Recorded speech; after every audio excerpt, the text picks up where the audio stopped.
नमस्कार विद्यार्थी मित्रांनो, व्हीसीसी ट्युटोरियलमध्ये पुन्हा एकदा तुमचं स्वागत आहे. तर पहा, आपण जे कार्बनी संयुगे आपण जे चॅप्टर चालू केला होता, तर त्याचा आपलं हे लेक्चर क्रमांक 3 आहे. तर पहा, या ठिकाणी तुम्हाला काय केलंय पहा, कार्बनी संयुगाच्या नामकरण पद्धती दिल्यात. तर कार्बन संयुग जे असतील तर त्याला नावं द्यायचेत ना आपल्याला, म्हणजे त्यांचं नामकरण करायचंय. तर नामकरण करण्याच्या पहा त्याच्या दोन पद्धती येतात. ठीक आहे. तर याच्या दोन पद्धती येतात. तर पहिली जी पद्धत आहे तिला सामान्य नामकरण अशी पद्धती असं म्हणतात. तर पहा, ज्यावेळेस सुरुवातीला कार्बनी संयुगाचा शोध लागला तर सुरुवातीला कार्बनी संयुगाची जी संख्या होती ज्याचा शोध लागला होता तर त्याची संख्या अगदी कमी होती. त्याच्यामुळे त्यावेळेस काय करायचे, सामान्य नामकरण पद्धती वापरायचे. सामान्य नामकरण पद्धती म्हणजे कसं पहा, आपल्याला माहिती आहे की CH4 असेल तर याला आपण काय म्हणतो, मिथेन म्हणतो. याला आपण काय म्हणतो, मिथेन म्हणतो. ठीक आहे. ह्याचे नाव मी इंग्रजीमध्ये लिहितोय. त्याचं कारण हे की आपल्याला प्रोनाऊन्सिएशन वगैरे करायला ते नंतर सोपं जाईल. ठीक आहे. आता पहा, हे मिथेन आहे, दोन कार्बन असतील. ठीक आहे. म्हणजे CH3 समजा आपण असं गृहीत धरा, हे CH3 तर याला आपण काय म्हणतो, इथेन म्हणतो. याला आपण काय म्हणतो, इथेन. जर तीन कार्बन असतील, ठीक आहे, CH3 CH2 आणि हे CH3 हे अशा पद्धतीने असेल तर ह्याला आपण काय म्हणत असतो, प्रोपेन. तीन असल्यानंतर काय असतं, प्रोपेन. हे पाठीमागच्या लेक्चरमध्ये आपण पाहिलेले. तसं जर चार कार्बन असतील, CH3 त्याच्यानंतर हे CH2 हे CH2 आणि हे काय येईल, CH3, तर याचं नाव काय होतं आपलं, ब्युटेन. याचं नाव काय होतं, ब्युटेन. समजा आपण असं गृहीत धरा, मी या ठिकाणी मी काय केलं, क्लोरीन एक जो आहे तो मिथेन सोबत जोडला गेला. म्हणजे याच्यामध्ये जे चार कार्बन होते, जे चार हायड्रोजन होते, तर त्याच्यातले काय झाले, एक हायड्रोजन निघून गेला आणि त्याच्या जागी क्लोरीन आला. ते पाठीमागच्या लेक्चरमध्ये आपण पाहिले काय, कार्बन हायड्रोजन हे जे चार बंध होते त्यातला एक कमी झाला आणि त्याची जागा क्लोरीनने घेतली. मग आता इथं मिथेन आहे, सो ह्याचा अर्थ मी काय ह्याच्या जागी काय लिहिणार, मिथिल लिहिणार. ह्याचं नाव काय लिहायचं, मिथिल. आणि याचं पुढं क्लोरीन आहे, सो मिथिल क्लोराईड. ठीक आहे. तसं इथं काय, इथेन आहे, तर याचं मिथिलच्या जागी नाव काय येणार, इथिल क्लोराईड. त्याच्यानंतर इथं प्रोपेन आहे तर प्रोपिल, ब्युटेन आहे तर ब्युटिल. तर असं एकदम सामान्य पद्धतीने जे नावं असतील तर त्याला आपण काय म्हणतो असतो, सामान्य नामकरण पद्धती म्हणतो. पण काय होतं पा, जसं कार्बनी संयुगाचा शोध लागत गेला आणि वेगवेगळ्या, समजा आता इथं तुम्हाला सांगितलं होतं पा, याचं आपल्याला सामान्य नावामध्ये आपण काय सांगितलं असतं, यन. समजा यन काय असतं, ब्युटेन असतं. यन ब्युटेन म्हणजे नॉर्मल ब्युटेन. नॉर्मल ब्युटेन म्हणजे काय, ज्यावेळेस कार्बन एकाच लाईनमध्ये जोडलेले असतील. मग कधी कधी ही कार्बनची चेन एका लाईनमध्ये न जोडता ती श्रृंखलामध्ये पण असते अशी. हे पण आपण लास्ट लेक्चरमध्ये पाहिलेलं होतं. ठीक आहे. अशा पद्धतीने असेल मग त्यावेळेस काय होईल, याला आपण काय करतो, आयसो म्हटलं होतं. मग हे नाव कसं आलं होतं, आयसो. आयसो ब्युटेन. याचं नाव कसं आलं होतं, आयसो ब्युटेन आलं होतं. तर पहा, एकदम सिंपल साध्या पद्धतीने जे नावं सांगितलेले आहेत, म्हणून ह्याला आपण काय म्हणतो, सामान्य नामकरण पद्धती असं म्हणतो. म्हणजे किती कार्बन वगैरे आहे तर त्याच्यावरून आपण काय केले, त्याचे नावं सांगितले. तर सामान्य नामकरण पद्धती यापेक्षा ना आपल्याला IUPAC नामकरण पद्धती ती या ठिकाणी काय महत्वाची आहे. आता IUPAC नामकरण पद्धतीसाठी तुम्हाला पाठीमागच्या लेक्चरमध्ये पहा, आपण हा एक जो चार्ट आहे पुस्तकामध्ये दिलेला क्रियात्मक गटाचा, तो हा चार्ट तुम्हाला काय करायचा आहे, महत्वाचा आहे. तर या क्रियात्मक गटामध्ये पहा, जर समजा तुमच्याकडे क्लोरीन ब्रोमीन आयोडीन असेल तर त्याला क्लोरो ब्रोमो आयोडो असं नाव देतात. ठीक आहे. अल्कोहोल जर असेल, जर त्याच्यामध्ये ना तुम्हाला OH दिसत असेल, म्हणजे पहा, जर आपण असं गृहीत धरा CH3 आणि इथं OH जोडलेला असेल, OH ग्रुप जोडला असेल, जर OH असेल तर याचा अर्थ समजायचं त्याच्यामध्ये अल्कोहोल आहे. ठीक आहे. ठीक आहे. ते कार्बन जे संयुग आहे त्या कार्बन संयुगापासून काय बनलेलं आहे, अल्कोहोल बनलेलं आहे. हे OH अशा पद्धतीने पहा, C डबल बॉन्ड OH असं किंवा CHO असेल, पहा CHO असेल तर याचा अर्थ तिथे ना अल्डिहाइड आहे. त्याच्यानंतर पहा, C डबल बॉन्ड O आणि दोन इकडच्या साईडला कार्बन कोणतेही जोडलेले असतील, CH3 समजा अशा पद्धतीने काय असेल ते CH3 हे डॉट जोडलाय म्हणजे याचा अर्थ इकडे काहीतरी ग्रुप जोडला असेल, CH3 वगैरे असं काही. मग जर या ठिकाणी C डबल बॉन्ड O आणि इकडे दोन दोन साईडला दोन कार्बन जोडलेले असतील तर त्याचं नाव काय असतं, कीटोन. कार्बोक्सिलिक ऍसिडमध्ये पहा, एक तर तुम्हाला COOH अशा पद्धतीने जर तुम्हाला दिसत असेल तर याचा अर्थ तिथं कार्बोक्सिलिक ऍसिड आहे. आणि इथं O आहे म्हणजे साईडला तुम्हाला इकडे वेगळे कार्बन वगैरे जोडलेले असतील, असं जर असेल तर ह्याला इथर म्हणतात. आणि COO आणि इकडे नंतर कार्बन वगैरे जोडलेला असेल तर त्याला इस्टर म्हणतात. आणि जर तुम्हाला NH2 ग्रुप दिसत असेल तर त्याला काय म्हणायचं, अमीन म्हणायचं. तर हे जे सूत्र आणि ह्याचे जे नाव आहेत ते आपल्याला त्या ठिकाणी काय पाहिजेत, माहीत पाहिजेत. तर आपण IUPAC नेमिंग काय करू शकतो, इझिली सांगू शकतो. आता पहा, IUPAC नेमिंग सांगताना तर तुम्हाला पाठ्यपुस्तकामध्ये काय केले, ठीक आहे. ही सामान्य नामकरण पद्धतीचं तुम्हाला पुस्तकामध्ये ऑलरेडी दिलेले. हां, त्याच्यानंतर आपल्याकडे पहा IUPAC नामांकन पद्धती. तर पहा IUPAC नामांकन पद्धती जर तुम्ही बघितलं तर त्याचा लॉंग फॉर्म कसा आहे पहा, international union of pure and applied chemistry. ठीक आहे, एक संस्था आहे. तर या संस्थेने काय केलेलं आहे, कोणत्याही जे संयुग असेल कार्बनचं तर त्याला नामकरण देण्यासाठी एक काही केले तर त्यांनी काही नियम सांगितले. तर आता ते नियम आपल्याला एक एक त्या ठिकाणी पाहायचे. तर सगळ्यात पहिले पहा, या नियमानुसार नाव लिहिताना कधी पण पहिले उपसर्ग लिहायचा, नंतर जनक लिहायचा आणि नंतर काय लिहायचंय, प्रत्यय लिहायचा आहे. पहिले उपसर्ग लिहा, नंतर जनक लिहा आणि नंतर काय करायचं, प्रत्यय लिहायचा. आता जनक कशावरून ठरवायचा पहा. ठीक आहे, आता आपल्याला ऑलरेडी हे माहिती आहे पहा, इथं तुम्हाला इथं दिलंय जनक. हा, आता जनक कसं लिहायचं पहा. समजा तुम्हाला अशा पद्धतीने एक रचनासूत्र दिले पहा पुस्तकामध्ये, काय CH3 CH2 CH3. मग जनक म्हणजे काय, इथं कार्बनची संख्या किती ते बघायची पहा. इथे एक कार्बन आहे, इथे एक कार्बन आहे, इथे एक कार्बन आहे. मग इथं कार्बनची संख्या किती झाली, 3. आता आपल्याला माहिती आहे 3 जर कार्बन असेल तर त्याचं नाव काय येतं, प्रोपेन. पहा आपण अगोदरच ऑलरेडी पाहिलेलं होतं पहा. काय, एक जर कार्बन आला तर समजायचं काय असतं, मिथेन. एक जर असेल तर काय असतं, मिथेन. 2 कार्बन आले तर समजायचं काय, इथेन. 2 असतील तर काय असतं, इथेन. 3 असतील तर काय असतं आपल्याकडे, 3 असतील तर काय असतं, प्रोपेन. 3 असतील तर काय असतं, प्रोपेन. आणि 4 असतील तर काय असतं, ब्युटेन. हे आपण ऑलरेडी पाहिलेलं आहे पहा. 4 कार्बन असतील तर नाव काय असतं, ब्युटेन. मग आता या ठिकाणी एक लक्षात घ्या, 3 कार्बन आले तर त्याचं नाव काय आलं, प्रोपेन आलं. ठीक आहे, आता त्यांनी सगळ्यात पहिले तुम्हाला काय सांगितलंय, आपल्याला जनक लिहायचे ना. तर जनक तुम्हाला काय करायचंय पहा, इथं किती कार्बन आहेत, 2. म्हणजे इथं तुम्हाला काय असणार, इथेन. इथं किती येतं, 3, तर प्रोपेन. 4 आलं तर ब्युटेन, त्यानंतर 3 आलं तर प्रोपेन आणि त्यानंतर इथं 3 आलं तर आपलं काय, प्रोपेन. आता एक लक्षात घ्या, जर समजा या जनकामध्ये ही जी जनक, ही जी आपल्याला काय दिसते, श्रंखला दिसते, याच्यामध्ये जर दुहेरी बंध आला पहा, इथं एकदा दुहेरी बंध आलाय. जर ज्यावेळेस तुमच्याकडे जनकामध्ये दुहेरी बंध येतो त्यामध्ये ANE ऐवजी काय लिहायचं, ENE लिहायचं. ANE ऐवजी काय लिहायचं, ENE लिहायचं. म्हणजे पहा इथं कार्बन किती दिसतात पहा, 1 2 3. मग प्रोपेन येतं ना, मग हे प्रोपेन पहा, ह्याच्यातलं शेवटचं जे ANE होतं, ह्या ANEच्या जागी इथं काय लिहिलंय पहा, ENE लिहिलंय. म्हणून त्याचा उल्लेख कसा लिहिणार, प्रोपिन लिहिणार. आणि जर समजा कार्बन संयुगामध्ये तिहेरी बंध असेल तर त्या ANE ऐवजी काय लिहायचं, YNE लिहायचं. मग आता पहा इथं कार्बन कार्बन दिलंय तुम्हाला पुस्तकामध्ये आणि इथं तिहेरी बंध दाखवलाय. मग इथं 3 बंध आहेत ना, मग 3 बंध जर असेल तर या ANEच्या जागी तुम्हाला काय दाखवायचंय, YNE दाखवायचंय.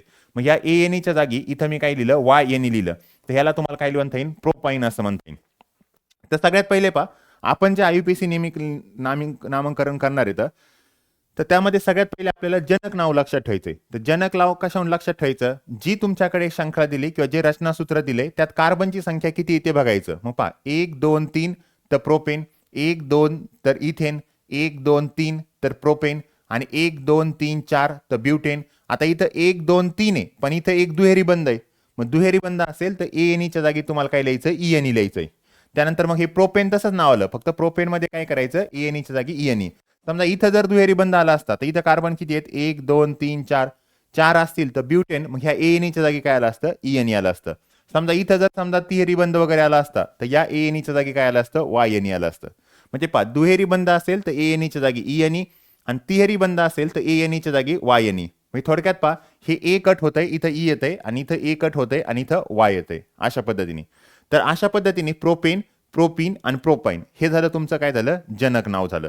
आता दुसरा नियम तुम्हाला काय सांगितलंय पहा, रचनासूत्रामध्ये एखादा क्रियात्मक गट असल्यास जनक नावातील शेवटचे ई अक्षर काढून त्याच्या जागी क्रियात्मक गटाचे संक्षिप्त प्रत्ययाचं नाव जोडा. आणि फक्त हॅलोजन जे आहे, आपण जे क्रियात्मक गट पाहिले तर ठीक आहे, जे क्रियात्मक गट इथं तुम्हाला सांगितले होते पुस्तकामध्ये, मी तुम्हाला दिलेले सांगितले होते, तर हे क्रियात्मक गट येतं. ठीक आहे, कोणता अल्कोहोल असेल, अल्डिहाइड असेल, कीटोन असेल, कार्बोक्सिलिक ऍसिड, इथर, ईस्टर, अमीन, हे जर तुम्हाला क्रियात्मक गट असतील तर जे आपण प्रोपेन वगैरे जे नावं लिहिले तर ठीक आहे, तर आपण जे नावं लिहिलेले आहेत पहा इथे, तर लक्षात घ्या.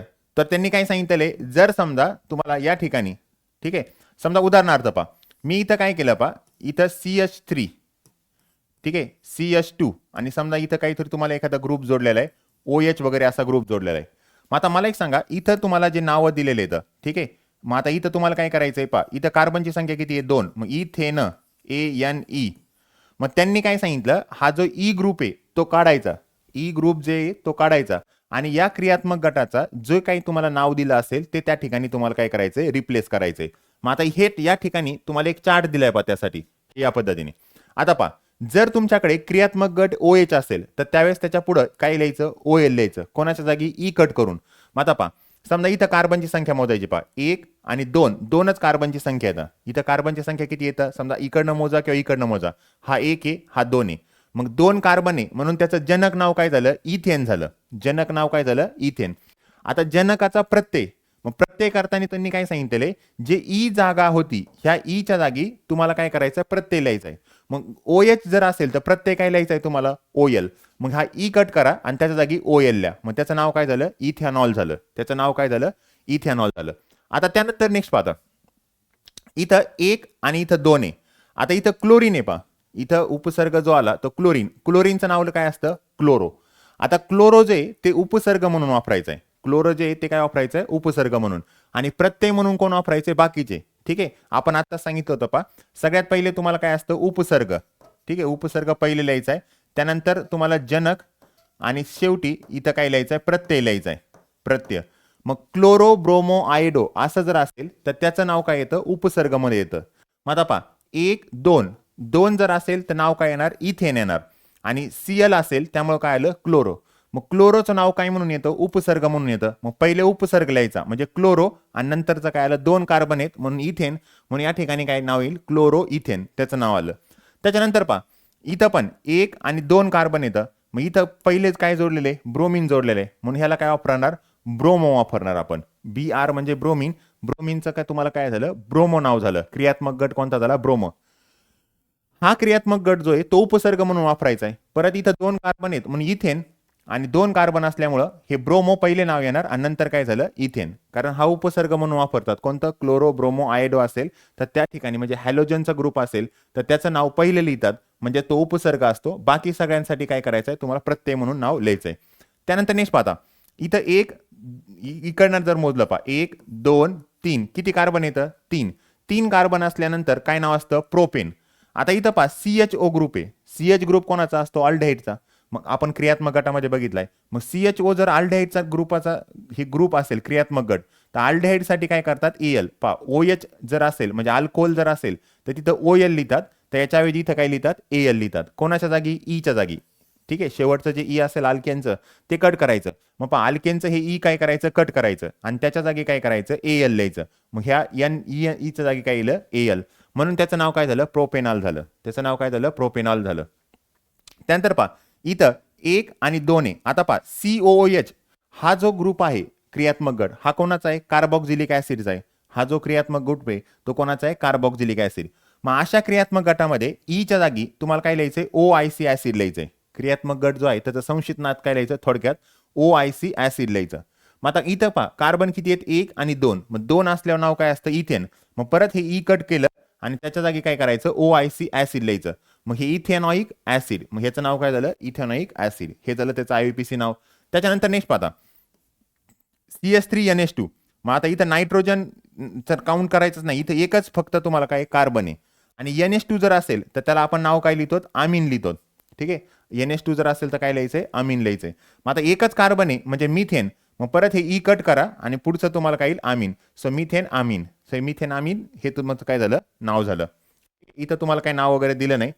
ठीक आहे, इथं प्रोपेन वगैरे दिले किंवा प्रोपेनॉन ते आपल्याला पुढे पण दिलेलं आहे, पुढच्या टेबलमध्ये पण नाव ते आपण तिथे पाहू.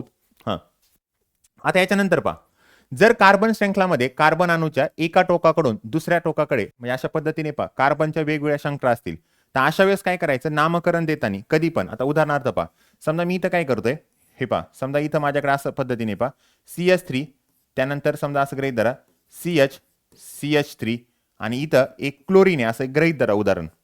ठीक आहे, ज्यावेळेस तुम्हाला या ठिकाणी नामकरण करायचं असतं तर त्यावेळेस काय करायचं, जे कार्बन दिसतोय त्याला काय करायचं, नंबरिंग द्यायचे म्हणजे त्याला नंबर द्यायचे. ठीक आहे, आता मी याला नंबर दिला पहा 1 2 आणि 3 असे नंबर दिले. आता नंबर दिल्यानंतर काय करायचं, ज्याच्यामध्ये क्रियात्मक गट जो आहे तर त्या कार्बनला ना कमीत कमी संख्या यायला पाहिजे. पहा जो क्रियात्मक गट आहे त्याच्या कार्बनची संख्या काय यायला पाहिजे, कमीत कमी. आणि जी तुम्हाला त्या ठिकाणी पहा, आता मी इथून जर सुरुवात केली तर 1 2 3 आणि इकडनं सुरुवात केली असती तर 1 2 3 आणि आपला क्रियात्मक गट हा आहे.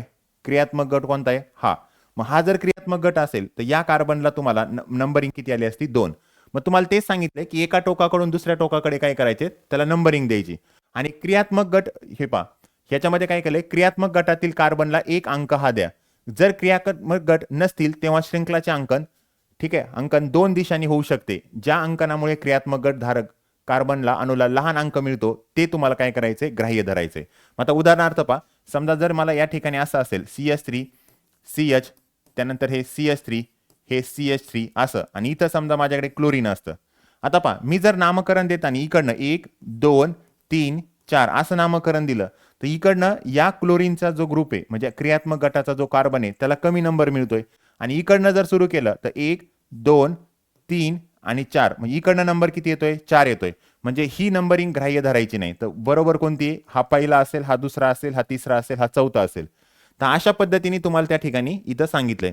मग त्याचे काही उदाहरण पण तुम्हाला या ठिकाणी दिलेत पहा. आता उदाहरणार्थ पहा, इथं बघायचं कार्बन किती आहेत पहा, 1 2 3. मग मी इकडनं दोन शक्यता काय आहेत पहा, मी नंबरिंग इकडनं दिली तर पहा 1 हा 2 हा 3, आणि इकडनं जर दिली तर 1 2 आणि 3 दोन्हीकडूनही द्या पहा. क्रियात्मक गट कोणता आहे, OH. ठीक आहे, मग OH जो क्रियात्मक गट आहे त्याला नंबरिंग सारखीच मिळते. मग जर सारखी नंबरिंग मिळत असेल तर तुम्ही इकडनं नंबरिंग द्या किंवा इकडनं नंबरिंग द्या, त्यामुळे काहीच होणार नाही. म्हणून ग्राह्य अंकन काय, दोन्ही अंकाने एक समान होतंय. आता एक लक्षात घ्यायचं, इथं OH जो ग्रुप आहे, OH म्हणजे कोणाचा, अल्कोहोलचा, तो कितव्या क्रमांकाच्या कार्बनला आहे, 2 नंबरच्या. मग आपण आत्ताच सांगितलं होतं ना, पहा ह्याचं नाव काय असतं, ऍक्च्युली 3 कार्बन आहेत म्हणल्यावर काय असतं, प्रोपेन असतं. मग काय करायचं, हे ई कट करायचं, आणि हे कितव्या क्रमांकाच्या कार्बनला OH ग्रुप आहे तो इथं लिहायचा. पहा कितव्या क्रमांकाच्या कार्बनला आहे, 2 नंबरच्या. आणि ई कट केल्यानंतर अल्कोहोल जर असेल तर त्यावेळेस त्याचा प्रत्यय कोणता असतो, OL. म्हणून ह्याचं नाव काय येणार, प्रोपेन आणि two ol, propane two ol, हे काय झालं, त्याचं नाव झालं. आता त्यानंतर इथं पहा ह्या चेनमध्ये, आता इथं CH3 CH2 CH2 CH3 दिले. मग आता पहा, जर मी इकडनं नंबरिंग दिली 1, हे इथं दिलंय पहा, इकडनं नंबरिंग दिली 1 2 3 4 5, तर याला दुसऱ्या नंबरला क्लोरीन येतोय. आणि जर मी इकडनं नंबरिंग दिली पहा 1 2 3 4 5, तर चौथ्या नंबरला इथं काय येतोय, क्लोरीन येतोय. मी तुम्हाला काय सांगितलं, ज्यावेळेस त्याला कार्बनला नंबर देतात त्यावेळेस जिथं क्रियात्मक गट असतो त्या कार्बनच्या याला कमीत कमी काय यायला पाहिजे, नंबर यायला पाहिजे. मग कमीत कमी नंबर कुठून येतो, इकडनं सुरुवात केल्यानंतर. मग हा पहिला झाला, हा दुसरा झाला, हा तिसरा, हा चौथा आणि हा पाचवा. मग दुसऱ्या कार्बनला काय, क्लोरीन अटॅच आहे, कितव्या क्रमांकाच्या, दुसऱ्या. मग तो नंबर इथं लिहायचा पहा 2. अगोदर आपण काय करतो, तो उपसर्ग लिहितो. मग उपसर्ग कोणता आहे, क्लोरो. आणि कार्बन किती पहा, 1 2 3 4 5, 4 असल्यानंतर ब्युटेन, 5 असल्यानंतर त्याचं नाव काय असतं, पेंटेन. म्हणून ह्याचं नाव काय आलं, 2 क्लोरो पेंटेन. तर अशा पद्धतीने तुम्ही याचं काय लिहिणार, 2 क्लोरो पेंटेन असं त्याचं नामस्करण येईल. आता त्यानंतर इथं पहा, आता इथं C+O हा तुमचा काय आहे, समजा या ठिकाणी C+O हा तुमचा या ठिकाणी काय आहे, समजा क्रियात्मक गट आहे. आता याची नंबरिंग बघा, इकडनं जर केली 1 2 3 4 5, म्हणजे दुसऱ्या नंबरच्या कार्बनवरती तुमचा क्रियात्मक गट येतोय. आणि इकडनं जर केली असती तर 1 2 3 4 चौथ्या क्रमांकाला येतोय. म्हणजे बरोबर नंबरिंग कुठून असेल, इकडनं करायला लागेल. मग बरोबर नंबरिंग कशी असेल, 1 2 3 4 5. मग पहा दुसऱ्या क्रमांकाच्या कार्बनला OOA. ठीक आहे, तर हा कोणाचा ग्रुप आहे, कीटोनचा आहे. कीटोन C+O हे कोण, हा याचा क्रियात्मक गट कोणता आहे, कीटोन. मग त्याच्या कीटोन मध्ये काय करतात, O यांनी लिहिलं जातं. कीटोन ज्यावेळेस असतो त्यावेळेस आता पहा आपलं नाव काय असतं, किती कार्बन आले इथं, 5. मग 5 कार्बन असल्यानंतर आपलं नाव काय असतं, पेंटेन असतं, पेंटेन. तर आपल्याला हे ई कट करायचंय. ई कट केल्यानंतर हा क्रियात्मक जो गट आहे तो कितव्या क्रमांकाच्या कार्बनवर आहे तो लिहायचा आहे. मग कितव्या क्रमांकाच्या आहे, तर इथं दुसऱ्या, 1 2 3 4 5 आहे, तर दुसऱ्या क्रमांकाच्या आहे. म्हणून ह्याला काय लिहायचं, पेंटेन आणि 2ONE अशा पद्धतीने तुम्हाला काय करायचं, त्याचं नामस्करण करायचंय. ठीक आहे. त्याच्यानंतर आता पहा इथं तुम्हाला पुस्तकामध्ये काय केलेलं आहे, एक तक्ता दिलेला आहे आणि त्याच्यामध्ये तुम्हाला काय करायचं, हे आपण जे नियम सांगितले तर त्याच्यानुसार ह्याला काय करायचे, तर नावं द्यायचे. तर मग आता इथं जर तुम्ही बघितलं, ठीक आहे, इथं जर बघितलं तर तुमचं पहा 1 2 2 कार्बन आहेत. 2 कार्बन असल्यानंतर आपलं नाव काय असतं, इथेन असतं, इथेन. पण आता एक पहा याच्यामध्ये दुहेरी बंध आहे. दुहेरी बंध असल्यानंतर ANEच्या जागी काय असतं, ENE नाव लिहितो. मग इथिन हे त्याचं काय झालं असतं, नाव झालं असतं. आता इथं इथेनच आहे पहा, हे 2 कार्बन आहेत म्हणजे इथेन आहे, फक्त इथं तिहेरी बंध आहे. तिहेरी बंध असल्यामुळं या ठिकाणी इथाईन नाव येईल, त्याचं YN येईल. ठीक आहे, इथाईन. ठीक आहे. आता इथं पहा COH आहे. COH म्हणजे कोणाचा असतो, कार्बोक्सिलिक ऍसिडचा. मग त्याच्या जागी तुम्हाला इथं काय लिहायचं असतं, OIC ऍसिड लिहायचं असतं. मग आता कार्बन पहा इथं पहिला आहे आणि इथं दुसरा आहे, कारण इथं तुमचा क्रियात्मक गट आहे. मग ह्याला कार्बनला कमीत कमी नंबर येईल. मग 2 कार्बन असल्यानंतर आपलं नाव काय असतं, समजा मिथेन, इथेन असतं, इथेन. इथेन. मग तुम्हाला काय करायचं, ई कट करायचंय, त्या जागी तुम्हाला काय लिहायचंय, OIC ऍसिड लिहायचंय. सो इथेन जे होतं तर त्याच्या जागी तुम्हाला काय लिहायचंय, OIC ऍसिड लिहायचंय, OIC acid. So ethanoic acid असं. मग त्याच्यानंतर पहा इथं एकच कार्बन आहे, ठीक आहे, आणि त्यालाच OH ग्रुप आहे. सो मिथेन जे होतं, मिथेन, ठीक आहे, मिथेन. आत्ताच आपण इथं हे नाव बघितलं होतं आपण काही नो, ठीक आहे.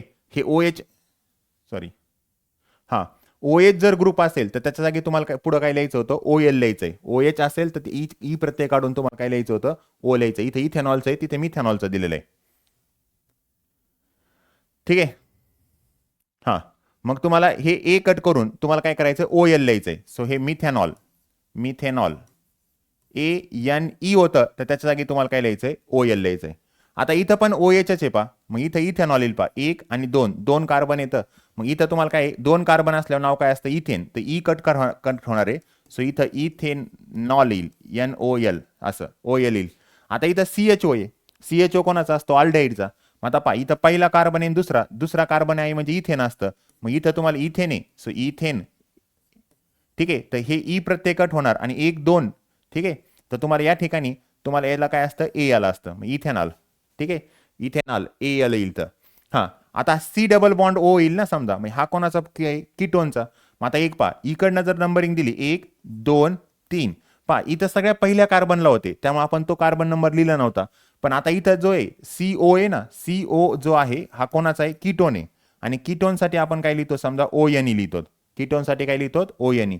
मग आता या ठिकाणी दुसऱ्या कार्बनवर आहे म्हणून तुम्हाला इथं काय द्यावं लागेल, प्रोपेन ना, प्रोपेन AN, ई कट केलं आणि दुसऱ्यावरती हे असं पण प्रोपेनॉन, ठीक आहे. आणि हे 2A, ठीक आहे. आत्ताच आपण इथे एक नाव पाहिलं होतं पा, ते इथं दिलं होतं, हे पेंटॅनॉन होतं, 2ONE लिहायचंय. जर तुम्हाला C डबल बॉन्ड O वगैरे असं असेल आणि बाकी साईडला जर कार्बन असेल तर तिथं तुम्हाला नाव काय लिहायचं, ONE म्हणजे ओन, ठीक आहे. मग इथं प्रोपेन आणि 2ON, ठीक आहे. सो या अशा पद्धतीने त्याचं नाव येईल. त्याच्यानंतर पहा इथं पण आता बघितलं तर इथं कार्बनची तुम्हाला काय, इथं तुम्ही बघितलं 1 2 3 4, इकडनं नंबरिंग जर दिली तर, आणि इकडनं नंबर दिली तर 1 2 3 4. मग पहा हे CO आहे, मग CO कोणाचं नाव असतं, कीटोनचं, आणि त्याचा प्रत्येक आहे तुमचा ONE. मग इथं तुम्हाला काय करावं लागेल, 1 2 3 4, मग 4 जर असतील तर मग ह्याला काय लिहायचंय, ब्युटेन लिहायचंय ना, तर ई कट करा आणि दुसऱ्या नंबरच्या कार्बनवरती ONE आहे, ठीक आहे. आता इथं काय 1 2, मग 2 जर असतील तर मग तुम्हाला माहिती आहे NH2 असेल तर अमाइन ग्रुप आहे. आणि मग इथं तुम्हाला काय करायचं, 2 कार्बन आहे तर इथेन अमाइन येईल. त्याच्यानंतर इथं काय 1 2 3 आहे, 3 असल्यानंतर काय येतं आपलं नाव, 3 असल्यानंतर काय असतं, प्रोपेन, ठीक आहे. आणि इथं काय क्लोरो, क्लोरो काय उपसर्ग आहे, म्हणजे इथं तुम्हाला काय करावं लागेल, क्लोरो आणि हे प्रोपेन. मग अशा पद्धतीने तुम्हाला काय येणार आहे, याचे नाव येणार आहे. आणि हे इथेन अमाइन,